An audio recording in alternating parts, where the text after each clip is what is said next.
मंदिराचं समानपत्र आपण काम केलं आणि खऱ्या अर्थानं आपण या वॉर्डचे सगळे रस्ते प्रदीप शेठ सदस्य असताना आणि मी आपला पी असताना आपण सर्व रस्ते केले होते.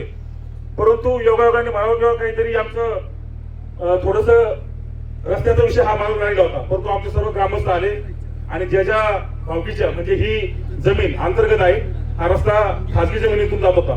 त्यामुळे मग इथं गोरशेठ असतील, समीर गुंजाळ असेल, आमचे कुमार शेठ असतील, पुढे विनेश गुंजाळ असतील, खंडूनाना असतील, पुढे गुंजाळ सर असतील, आमचा बंटी गुंजाळ असेल आणि पुढे कुराडे परिवार असेल, या सर्वांच्या आणि पलीकडे आपला आगरमळा, या सर्वांनी जो रस्त्यासाठी जी सहकार्य केलं ते निमित्त आमचे प्रसाद जीत आहे आदरणीय बबनराव गुंजाळ यांची सगळी ही जमीन शेतजमीन यांची होती.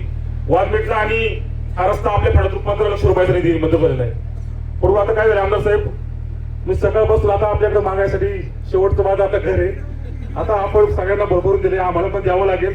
अंतर्गत आता आमचे माऊली शॉपिंग त्यांच्या घरापासून इथपर्यंत येणारा रस्ता राहतोय आणि अंतर्गत रस्त्यासाठी फक्त आता 10 लाख रुपयाची गरज आहे. एवढी आपण आम्हाला द्यावी. आणि आमदार साहेब, एक खूप तळमळीने मी आपल्याला भावना व्यक्त करतो. आपला शेतकरी बांधव, हे शेतकरी बांधवासाठी आपल्याला प्लीज आमच्या सर्व शेतकरी बांधवासाठी काम करायचंय. आपला बोररोड आहे का, बोररोड मुक्ताबाई मंदिर तर बापरी म्हणा, इतकी वाईट अवस्था आहे शेतकऱ्यांची. माझ्या डोळ्यात पाणी येते आता. इतकी वाईट अवस्था आहे, डोक्यावर वजी गायसाठी आणलं होतं, त्या दुधाला बाजार नाही. सगळ्या गोष्टी आम्ही शेतकरी बांधव जनता आपल्या विनंती करतो, फक्त 2 किलोमीटरचं मला ते आपले सरपंच आहे तुमच्या घरापर्यंत म्हणजे त्या चौकापर्यंत, तर आपल्या या चौकापर्यंत रस्ता राहिलाय.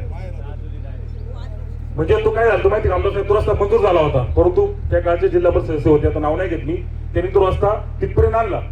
राजू शेटकुराडे मेंबर नाही का, तिथं त्यांच्या घरापर्यंत आणला मुक्ताई मंदिरापर्यंत, आणि तो रस्ता तिकडे वळवला पुढं पलीकडच्या बाजूला.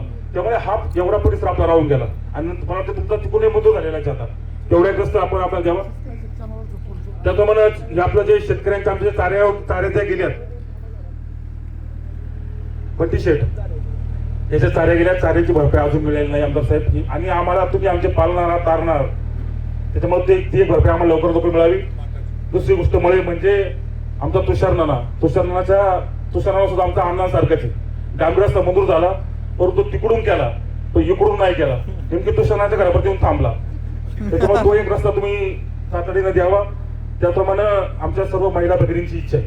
आजपर्यंत सगळे पुरुष मंडळी मागतात, पण महिला भगिनी माहिती एक ओपन जिम आमची मंदिरापाशी आपण द्यावी, ही फक्त महिला भगिनीसाठी द्यावी ही आपल्याला विनंती करतो. आपण विजय झाला, आम्हाला सर्वांना खूप आनंद झाला. आणि पाटाचा जो पूल आहे आपला चिचका एवढ्यातला, तो आपणच करणार आहे. दुसरं आम्हाला माहिती दुसरी कोण ताकद नाही. आम्ही तुमची ताकद पाहिजे. अण्णा, आम्ही नागपूरला गेलो आधिवेशनाला, आमदार साहेबांचे दबाव आम्ही पाहिलाय. मंत्री गाडीतून जायला तरी काच खाली घेतात मंत्री. आणि दादा येऊ का, एवढी पॉवर आपली दादा सरकारमध्ये आहे. निश्चितच आपण काम करणार आहात, परंतु आपण ही म्हणजे चॅलेंजिंग काम ते आहे जे आपलं शेतकरी बांधवांसाठी काम करायचे. या निमित्तानं आपल्याला आमच्या सर्व मंडळाच्या वतीनं, या परिसराच्या वतीनं, वाय क्रमांकाच्या 1च्या वतीनं आणि आमच्या आई बळंगा मत्या आई आदरणीय अष्टभुजा अंबिका माता आणि आमचा बजरंग बली, नवसाला पावणारा बजरंग बली यांची साक्षी सांगतो की त्यांच्या चरणी मस्तक ठेवतो आणि त्यांना विनंती करतो की आमच्या आमदार साहेबांना भविष्यामध्ये मंत्री करा, शरददादा सोनवणे यांचा. आणि यानंतर मी विनंती करेन आदरणीय आमदार साहेब, आपण आदरणीय गुंजाळ सरांना विनंती 2 मिनिटं बोलतो.